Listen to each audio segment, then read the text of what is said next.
Assalamualaikum, welcome to Sharmila Recipes. இன்னைக்கு நம்ம பார்க்க போறது சிக்கன் பிரியாணி, சிக்கன் வடி பிரியாணி எப்படி செய்யலாம்னு பார்க்கலாம். அதுக்கு என்னென்ன பொருட்கள் எடுத்து வச்சிருக்கலாம்னு பார்க்கலாம். 500 கிராம் வெங்காயத்தை கட் பண்ணி எடுத்து வச்சிருக்கேன். 300 கிராம் தக்காளி, ஒரு 6 பச்சை மிளகாய் எடுத்து வச்சிருக்கேன். பழுத்த மிளகாய் இருந்தா பழுத்த மிளகாய் எடுத்து வச்சுக்கோங்க. 1 கிலோ சிக்கன் எடுத்து வச்சிருக்கேன்.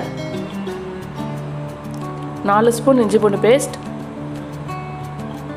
3 ஸ்பூன் மிளகாய் தூள், 1 ஸ்பூன் மஞ்சள் தூள், அரை எலுமிச்சை சாறு, ஒரு 4 ஸ்பூன் பிரியாணி மசாலா, பட்டை, ஏலக்காய், கிராம்பு, பிரியாணி இலை, 2 ஸ்பூன் மிளகுத்தூள், 1 ஸ்பூன் ஜீரகத்தூள், புதினா மல்லி, நெய், 125 கிராம் ஆயில் எடுத்து வச்சுருக்கேன். இந்தியா கேட் பாஸ்மதி அரிசி 1.5 கிலோ எடுத்து வச்சுருக்கேன். ஒரு அரை கப் தயிர் எடுத்து வச்சுருக்கேன். இப்போ ஒரு அடிகனமான பாத்திரம் எடுத்துக்கோங்க. பிரியாணி போடுறதுக்கு நல்ல அகலமான பாத்திரமே நான் எடுத்துருக்கேன். இப்போ 2 ஸ்பூன் நெய் சேர்த்துக்குங்க.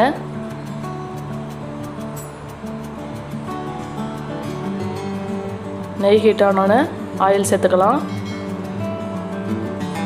1.5 கிலோ அரிசிக்கு 125 கிராம் ஆயில் சேர்த்துருக்கேன். ஆயில் சூடேறட்டும்.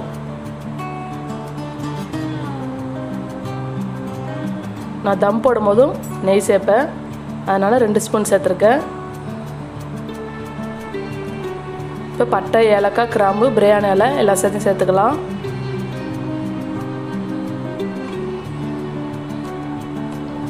இப்போ வெங்காயத்தை சேர்த்துக்கலாம்.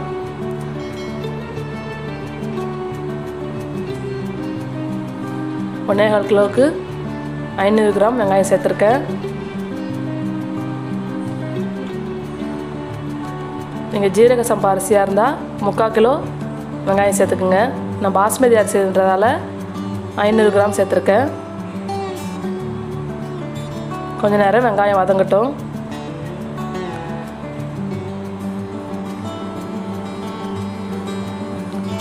பிரியாணிக்கு கொஞ்சம் நல்லா வெங்காயம் வதங்கணும். இப்போ தான் பிரியாணி நல்ல ஒரு ருசியை கொடுக்கும். கொஞ்சமாக உப்பு சேர்த்துக்கலாம். அதுக்கப்புறம் நம்ம கிரேவியில் சேர்த்துக்கலாம்.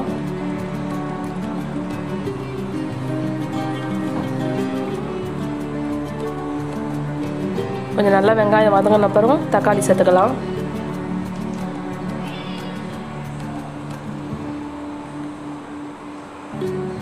இப்போ தக்காளி சேர்த்துக்குங்க. தக்காளியும் பச்சை மிளகாயும் சேர்த்துக்கலாம்.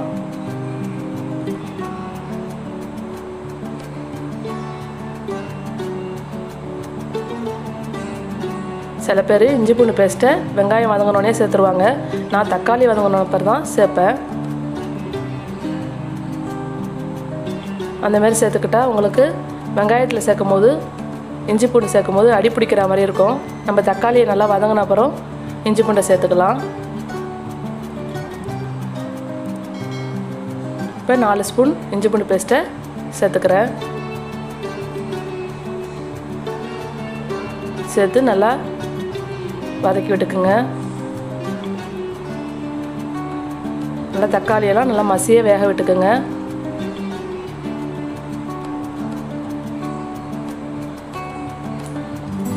தக்காளி நல்லா முழுசாக கிடக்காம நல்லா மசியட்டும்.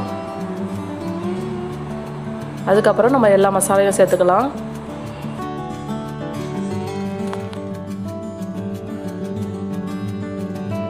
இப்போ வெங்காய தக்காளியெல்லாம் நல்லா வதங்கிடுச்சு.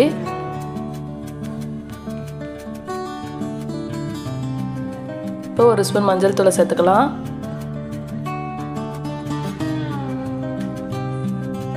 இப்போ மிளகாய் தூளையும் சேர்த்துக்குங்க. நான் காஷ்மீர் மிளகாய் தூள் தான் சேர்த்துருக்கேன். உங்கள்கிட்ட வீட்டில் அரைச்ச மிளகாய் தூளாக இருந்தாலும் சேர்த்துக்கலாம்.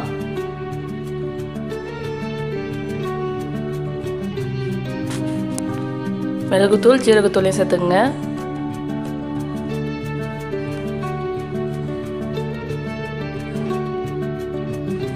சேர்த்து நல்லா கலந்து விட்டுக்கலாம். இப்போ கொஞ்சமாக புதினா மல்லி சேர்த்துங்க. மீதி புதினா மல்லி அப்புறமா சேர்த்துக்கலாம். சேர்த்து நல்லா கலந்து விட்டுக்கலாம்.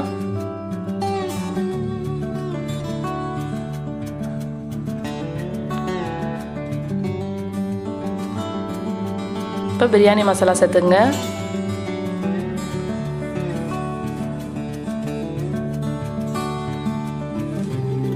அரை கப் தயிரை சேர்த்துக்கலாம்.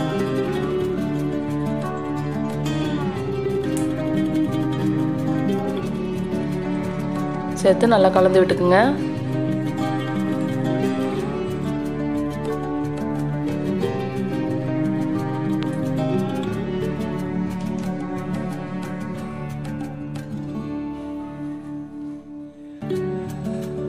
இப்போ அரை எலுமிச்சை சாறை சேர்த்துக்குவோம்.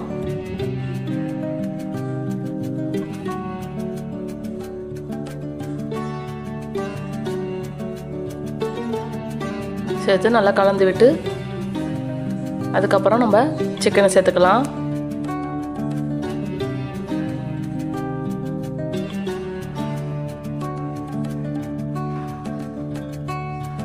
இப்போ நான் 1 கிலோ சிக்கன் சேர்க்குறேன். இப்போ சிக்கன் துண்டுகளை ஒன்று ஒன்றா சேர்த்துங்க.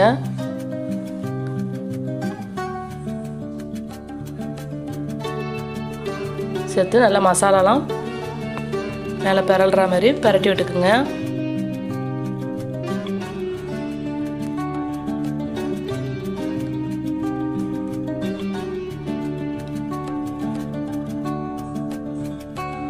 இப்போ நான் 2 கப்பு தண்ணி சேர்க்குறேன். நான் அரிசியை வடித்து அதுக்கப்புறம் பிரியாணியில் சேர்ப்பேன். அதனால் 2 கப்பு தண்ணி போதும். அதிலே நல்லா சிக்கன் வெந்து வந்துடும். நல்லா கலந்து விட்டு கொஞ்சமாக புதினா மல்லி சேர்த்து மூடி போட்டு வேக வச்சுக்கலாம்.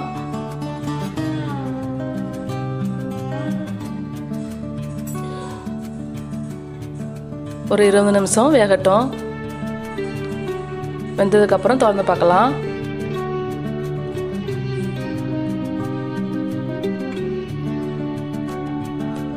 பாருங்கள், நல்லா எண்ணெய்லாம் பிரிஞ்சு சூப்பராக கிரேவி ரெடி ஆகி வந்திருக்கு பாருங்கள். இப்போ கொஞ்சம் தேவையான அளவு உப்பு சேர்த்துக்குங்க. கிரேவியில் கரெக்டான உப்பு பதம் இருக்கான்னு செக் பண்ணிக்கோங்க.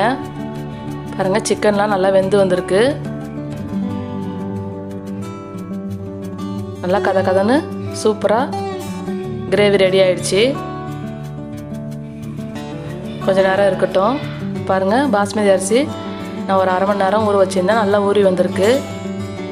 ஒரு பாத்திரத்தில் தண்ணி வச்சு கொஞ்சமாக ஃபுட் கலர் சேர்த்து கொதி வச்சுருக்கேன். அதில் அரிசியை சேர்த்துக்கலாம்.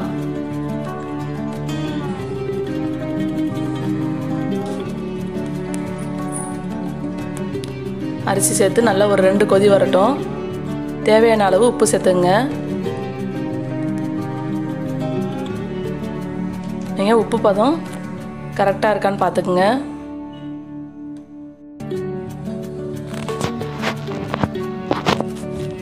இப்போ 2 கொதி வந்தோடனே நம்ம வடிச்சிக்கலாம். அடியில் ஒரு தோசைக்கல்லை போட்டு நான் பிரியாணி சட்டியை தூக்கி எடுத்து வச்சுருக்கேன். நல்லா கதன்னு இருக்குது. இந்த ஸ்டேஜில் நம்ம அரிசியை வடித்து பிரியாணியில் போட்டுக்கலாம். பாருங்கள், நல்லா வடிச்சிட்டு வந்துட்டேன். ஒரு லப்பர் பதத்தில் வடிச்சிட்டு வந்துடுங்க. இப்போ சேர்த்தங்கன்னா உங்களுக்கு நல்லா வெந்து வரும்போது நல்லா பூ போல் உதிரியான பிரியாணி கிடைக்கும்.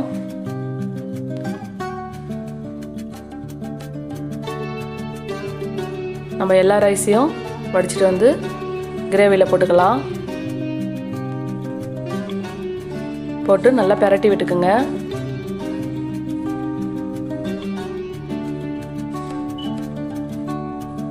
நல்லா பெரட்டி விட்டு நல்லா சமப்படுத்தி விட்டுக்குங்க.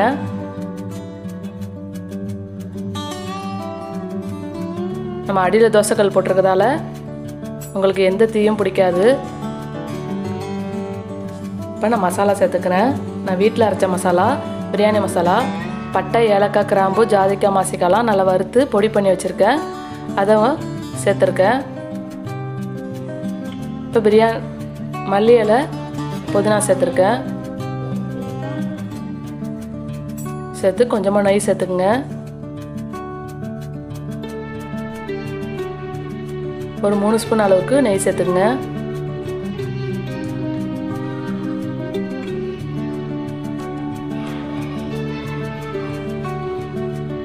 ஒரு அரை மணி நேரம் தம்மில் இருக்கட்டும். மேலே ஒரு அடிக்கனமான பாத்திரம் தூக்கி வச்சுக்கோங்க. இப்போ அரை மணி நேரத்துக்கு அப்புறம் திறந்து பார்க்கலாம். எப்படி உதிரி உதிரியான பிரியாணி ரெடியாக இருக்கு பாருங்கள். சூப்பராக வந்திருக்கு. ஒன்றோடு ஒன்று ஒட்டாமல் எவ்வளோ சூப்பராக பெருசாக வந்திருக்கு பாருங்கள். நல்லா நீட்டமாக வந்திருக்கு பாருங்கள்.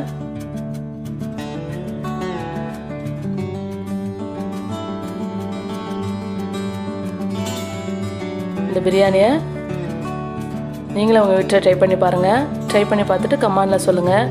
இந்த வீடியோ பிடிச்சிருந்தா லைக் பண்ணுங்கள், ஷேர் பண்ணுங்கள். மறக்காமல் நம்ம ஷர்மிளா ரெசிபிஸை சப்ஸ்கிரைப் பண்ணுங்க. உங்கள் ஃப்ரெண்ட்ஸ் அண்ட் சர்க்கிளில் ஷேர் பண்ணிக்கோங்க. தேங்க்ஸ் ஃபார் வாட்சிங்.